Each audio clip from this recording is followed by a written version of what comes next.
We have members of Congress joining us throughout the morning to give their perspective. Representative Suhas Subramanyam, the Democrat from Virginia, a member of the Oversight and Government Reform Subcommittee ranking member, also a member of the Science, Space, and Technology Committee, joining us from Capitol Hill. Representative, good morning. Good morning. What were your impressions of last night's address? I'm not surprised. The president was trying to paint a picture of an America where costs have been lowered. It's a golden age, and it's an economy and a country generally that's working for everyone, but that's not the case. That's not what's happening right now. Because of the president's policies on things like tariffs, we've seen rising costs for a lot of Americans. We've seen a lot of Americans not feel included in this economy. We've seen their health care taken away from them, their benefits taken away from them. And so I represent Virginia, and we didn't see anything about federal workers or contractors, and instead what we saw was more lies from the president. So certainly we're going to hold him to task here in Congress, but I think the American people probably weren't surprised by the lies, but we're surprised that he didn't even acknowledge some of the pain that I hear about every day. Well, as far as your fellow Democrats, did you, and let me ask you this, did you actually attend this speech? Because many of your fellow Democrats did not. I was there, yes, I attended the entire speech, and other Democrats feel the same anger that I feel, and they had different ways of showing it, and I think all of them were valid. You know, some went out and protested or were at rallies outside. Others were in the gallery, but wanted to be more vocal. I was silently listening to the speech. I clapped when it was appropriate to clap, but there was not a lot to clap about when it came to his policies. And particularly that point where he asked people to stand when it comes to the topic of sanctuary cities. What was your position, and what did you think of that technique during the speech itself? I think the president's goal was to try to humiliate Democrats, try to corner them on certain issues, try to isolate them in some ways. There's a lot of spiking the football and reminding the people that he's completely in charge of Congress too. And Republicans certainly were getting up and clapping for everything he said, because they see it as their job to do nothing but support this president, even when it undermines policies that they believe, and even if it undermines the American people. So certainly I wasn't going to get up and clap for everything the president was going to say about things. And so you stayed seated, is that the case? Yes, I stayed seated. He did, because you serve on matters of military and foreign affairs, things like that. One of the things he did briefly talk about was Iran, saying that he preferred a diplomatic solution when it comes to resolves in that country. What did you think of that, and where's your thinking as far as what he said and what you think he believes? I think a diplomatic solution should be the top priority. In the end, a protracted war, a kinetic attack on Iran comes with a lot of risks. And so what we'd like to see is Iran come to the table with us and come up with a new nuclear deal. Remember, we had one 10 years ago, but then the president himself scuttled it. And so now he's back at the table trying to fix a mistake that he made about a decade ago. But certainly if Iran's going to come to the table, we want to make sure that they have no path forward for a nuclear program. So in that sense, I did agree with that. He did reference this idea that the program was obliterated, but then still expressed concerns. You've been maybe briefed on these matters. What's the state of play when it comes to the current Iran's nuclear program? It's hard to trust this administration and what they tell us, because remember, they did tell us that the program was obliterated, but then they're also telling us now that it's not obliterated, that it's coming back. They're a week away from building another nuclear bomb, and so, or at least being able to do so. And so, we're at a point where we're not sure what to trust anymore. What we're going to do is just make sure that if there's going to be any sort of warfare, that we want to be included. Congress needs to be briefed regularly. We need to make sure that we respect Congress's war powers. But what we don't want is for the president to unilaterally go in to Iran and do so without exhausting every diplomatic option possible. On the matters of security, I wanted to get your thoughts on the current partial shutdown of DHS. Democrats want to tie this to reforms in ICE. How long do you think that's going to stand?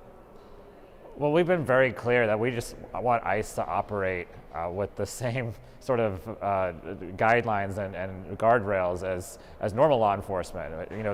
they're coming up with these extrajudicial warrants. They're acting like a paramilitary. They're killing American citizens and terrorizing communities. And so we just want reasonable solutions that I think even a lot of Republicans agree with. I don't know what the holdup is at this point.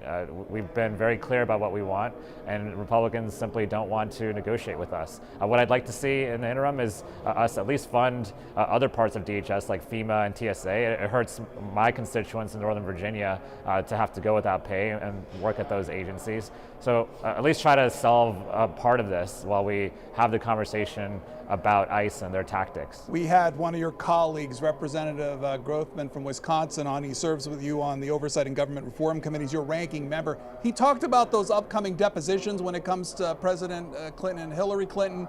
He didn't seem that he was going to get a lot from the president as far as information is concerned when it comes to Jeffrey Epstein. What's your expectations? I have the same expectation. I don't think we're going to get much from the Clintons. This is mostly a political stunt. Bill Clinton was in the files, though.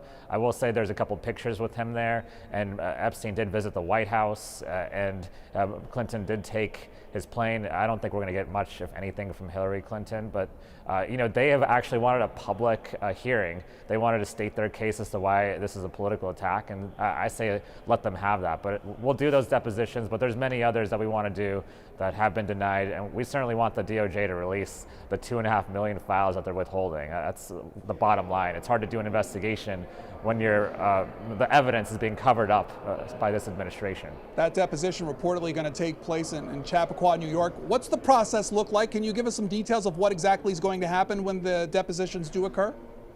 Yeah, we're going to have Bill Clinton one day and Hillary Clinton the next day, and we'll have the opportunity to ask questions. It's optional, so members don't have to go from the Oversight Committee, but I know many from the Democratic side will be there, and we'll be asking questions, and they won't be softballs. We'll be asking hard questions. We want to know everything that the Clintons know, particularly Bill Clinton, but we expect to not get much, honestly, from them because they weren't a central figure in the Epstein case and Epstein's world, but they were in the files, and so we want to hear from them. Jeffrey Epstein, some of those victims in the audience last night, including some guest of yours, can you tell us who you invited? Yeah, I invited Sky Roberts and his wife Amanda Roberts. So Sky is the brother of Virginia Giuffre.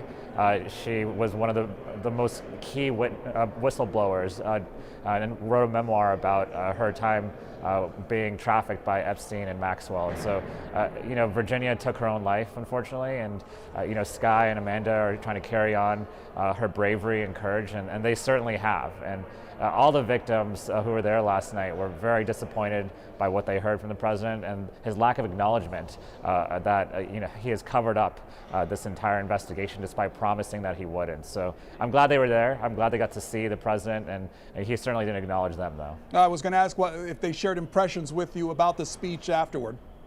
They were not impressed in any way. I think they weren't surprised that the president ignored them. Pam Bondi, the Attorney General, had ignored them the week before. The president wants this to go away, but the reality is it's not going to go away. We're going to continue to find evidence from other sources. In the UK, they're arresting the former Prince Andrew. That hadn't happened in 400 years, royalty getting arrested. Also Peter Mendelsohn. All over Europe, there's accountability, but there's none of that accountability in the United States because of this administration. Before we let you go, your newly minted governor, Abigail Spanberger, giving the response to the State of the Union. What were your impressions of her response? Governor Spanberger hit a home run. I mean, she was spot on. She talked about the realities of what's happening in places like Virginia, where people are seeing high housing costs, where people are seeing a lack of access to health care. And so she had a plan, and she put forward her vision, and she's implementing that vision in Virginia right now, in Richmond. And so I think she's the future of our party. She's someone who gets the solutions, and she unites our party. So I think people are really impressed by her speech, and we're looking forward to more from her. Virginia Democrat Suhas Subramanyam joining us for this conversation. Impressions from last night's State of the Union address. Representative, thank you for your time this morning. Thank you.